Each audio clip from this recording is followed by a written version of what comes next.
get off your phone now. Get off your phone now. Get off your phone now.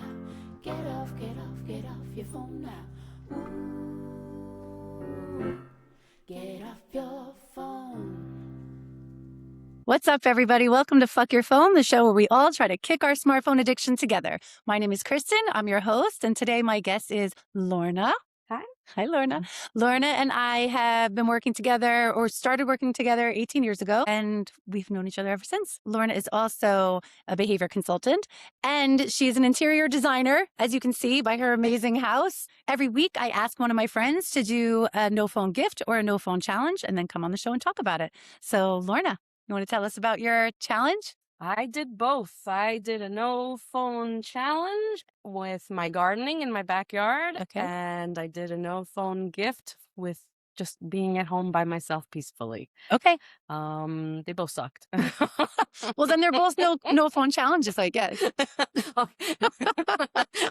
The second one was nice. It's both sucked. the end of it was what was hard. Okay. So for the gift, I came home. Well, I think they're both challenge, though, because if it wound up being not a great experience, they're both a challenge. It was a great experience. Okay. What happened was at the end, I felt such a strong desire to be on the phone that I was angry at myself. That's the part that sucked. Oh, you were hard on yourself about it. I was hard on myself about it. Oh, shit. I'm sorry. Mm-hmm. Okay. But I got over it fast, so don't worry about it. Okay. So what did you do? Like, what time of day? I came home from work, and it was a long, hard day at work. It was an early day. I got home around 4:35, and I decided I would do something for myself and read a book. And I haven't read a book in eons. I've listened to audiobooks all the time, but I just wanted to sit and enjoy the beautiful backyard and the beautiful weather. And I turned off the phone. I sat and I couldn't believe how much I read and how happy I felt and how peaceful I felt. And actually how I felt like I was taking care of myself Oh, good. and loving myself. Oh, so it was a gift. It was great. Okay. But then at the end, the part of it where I had to start cooking dinner and I needed to get back on the phone, I felt like even though the moments that I had without it were great, Yeah. I felt such a strong desire to get on it so quickly, and I wanted it to be a no need to get back on it. I get that. Yeah. So that's the part where it's horrible. But we're addicted. That's why it's a problem. Pretty much. Don't be hard on yourself though. It's amazing that you turned it off. How long do you think you had it off for? I think it was approximately 2 hours, give or take. Okay, that's great. Yeah. Okay. And did you feel like you were more focused reading? I did. I felt more focused. I hadn't, and I didn't read nonstop. I actually just looked at my yard and I looked at my beautiful flowers and I looked at my trees. I have flowering trees. Her yard is absolutely amazing. Yes. It's so peaceful. And I didn't realize how peaceful it was.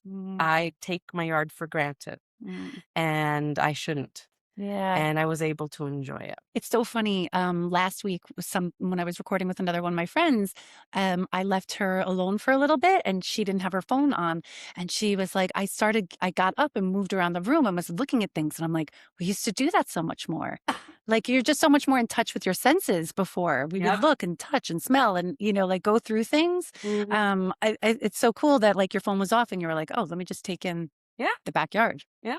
I look at it now and ever since then, every day in the morning and at night when I come home, I stand in front of the red bud for a few minutes and I just stare at it. Oh. And it just makes me happy. Oh, I love that. I haven't done it without this little trial or experiment. I love that. Yeah. I mean, it really is so beautiful. Her yard, I told her, like, coming to her house feels like coming to a house of whimsy and magic and I don't know. It's just you wonderful. Expect the fairies to come flying out of the trees. Yes, that's exactly it. And so what was the no phone challenge? That was hard. I came home and it was a beautiful day and I wanted to, looking where I wanted to uproot some weeds and I wanted to trim the lavender plants so they can grow. And I saw some weird plants growing in my yard and I needed my phone to take a picture of it. And I was just cursing the whole experiment and I didn't. So I didn't look it up. I kept putting my phone back in my pocket and I kept I walked somewhere else. I wanted to transplant. We lost a tree to a windstorm, and I wanted to, cut some clippings and root it so I can save some saplings, future saplings Yeah. for the tree. And I kept wanting to look up how to do it the right way. And I did everything through intuition. So I don't know if I screwed up or not. If you were to do it again, Mhm. because we don't want people to be stressed out. This isn't like, let's stress ourselves out, you know? Like, if you were to do it again, what would you do? How would you fix it for the next time? Well, I probably would just get on my PC, look up what to do, and then go back outside Okay. and do what I used to do when I was a teenager back in the day of encyclopedias. Yeah. Research it, Yeah. remember it, learn it, and then go into it. And trial and error, make mistakes and learn from my mistakes. Okay. But that part was fun, actually. Okay. After a little bit of, cursing the computer experiment, I started calming down and just being in the moment and doing what I did know. Okay. So it wound up having like a positive, but I get it. There's so many times though that I'm like, oh, this is frustrating. I actually need my phone right now. Yes. Okay. But thank you for doing it. It was fun both ways. It was fun. Because that's one of the things that we talk about. Like, there's a no phone gift and a no phone challenge. Because my friend Rana and I, we did it together, and we realized, oh, hanging out with your friend without your phone on you isn't a challenge at all. Right. Exactly. But one of the things I want to talk about this week, last week we touched on secondhand disconnection, right? Which is the feeling, the involuntary feeling of disconnection. So you're hanging around with people, you're there, you're present, you're happy to be listening to people, but their phone is interrupting them. Their phone is pinging them or buzzing or whatever it's doing. And you're feeling a little bit like, oh, this person isn't fully present with me. So when I was talking about secondhand disconnection, I mostly talk about that, or last week I was talking about that with the people that you're around, the people in your family, your friends, whoever you're hanging out with. But another piece of secondhand disconnection that I want to talk about is people in your community, strangers, people you don't know. There's a real feeling of secondhand disconnection just being out in the community. I remember one time I was sitting in an airport and this family of like a mom and a dad and their two kids, and they had like all their suitcases and they're trying to gather themselves up and get to their gate. And the kids were little and the dad was like, "What do I do?" Um and then he was like looking around and he picks up his kid and sits his kid on the suitcase and then rolls the kid on the suitcase like it's a little cart. And the kid was delighted. He was so happy with himself and he was just looking around, and it brought me so much joy watching this. And just instinctively, I turned to my left to share in the moment with the people next to me. And a whole row of people were just in their phones. And then I turned to my right, and a whole row of people were on their phones. And all I could think was like, we missed it, guys. We missed it. Like, there was a moment there for us to be happy about the world that we're in together, and we just totally missed each other. There have been studies done about people walking around, and they say that if somebody smiles at them, if somebody says something nice to them, they feel safer. They feel like there's more trust in the world, there's more trust in their community. And we have to get back to trusting each other. Like, nobody trusts each other anymore. And I really do think that the phone has something to do with it. It corrodes connection, not just with the people that we're with, but even the people that we're not with. We have to connect with strangers to feel safe in the world. I don't know. I'm sure you've done this, and I'm sure some of the listeners have done this. I don't know how many times I've pretended to be on the phone so I didn't have to look at the person I was walking past because I was too shy to say hello, Yeah. or I was feeling too grumpy about something or distracted by something Yeah. that I didn't want to deal with what was right there. And I could have probably had a nice moment that I missed out on. I think the big problem is that we are all so overstimulated constantly because we have a computer in our pockets all the time. We see people in the neighborhood and we're like, I don't want to talk to you. I don't want to have to engage with anybody right now. But 50 years ago, you were spending a lot of time alone. You were spending a lot of time bored, which, by the way, boredom is where creativity comes from. So make sure you get bored. Yeah, I was never bored as a kid because we used to play with boxes and we would create whole fantasy games with that. We never had phones. I remember what it was like Yeah. to not be bored. Yeah. And I remember what it was like to keep myself company Yeah. with things that were even toys. Yeah.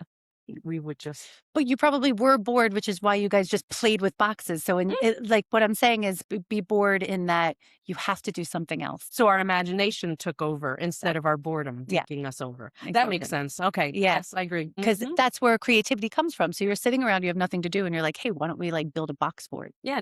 We were spending a lot of time alone and bored. So you'd see people out in public, and you'd be so happy to stand and have a chat. Oh my gosh, do you know Sebastian Maniscalco? I love him, and I was just thinking about his The stories doorbell. about answering the doorbell, Yes. answering the phone. Oh my gosh. For Because people who haven't seen it, please watch his skit of the doorbell ringing.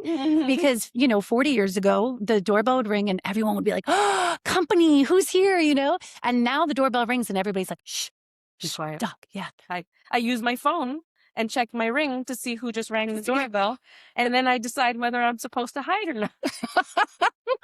Yeah. Yes. But it used to be like we really enjoyed connecting with people in our community. And I really do think like if we put the phones away a little bit and we weren't so overstimulated all the time, we would crave connection with strangers. One little side note on that, you never know who you come into contact with that you're the only person that they've seen that day.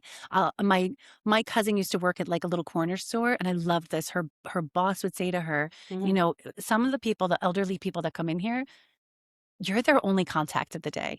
So make sure that you smile, make sure you ask them how they're doing, how their day is. And I love that. I love that. I love saying hello to older people. Oh, I'm quite old myself, but Elderly people.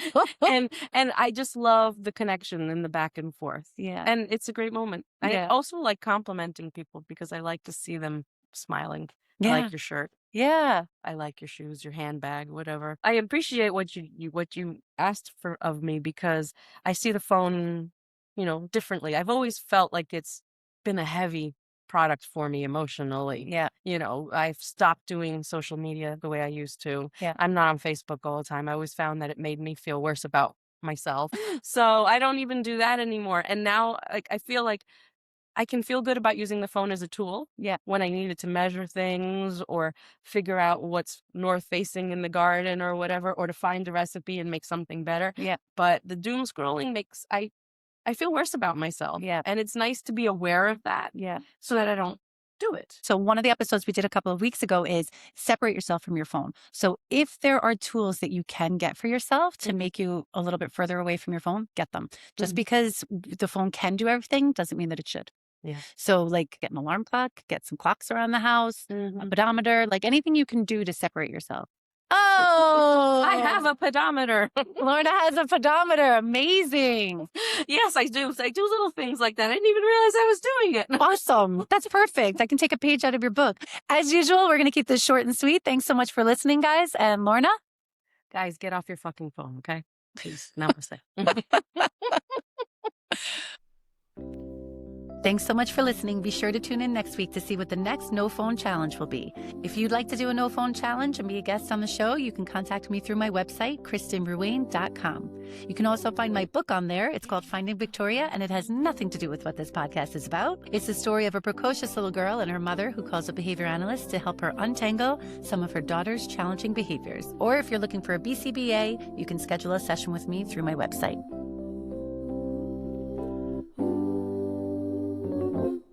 Get off your phone.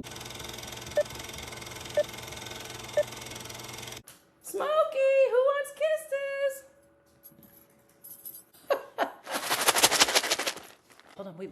I'm going to leave. Okay, so get out of here. Yeah. And then I'll put some here. Get out of here. Get out of here. Where's my kisses?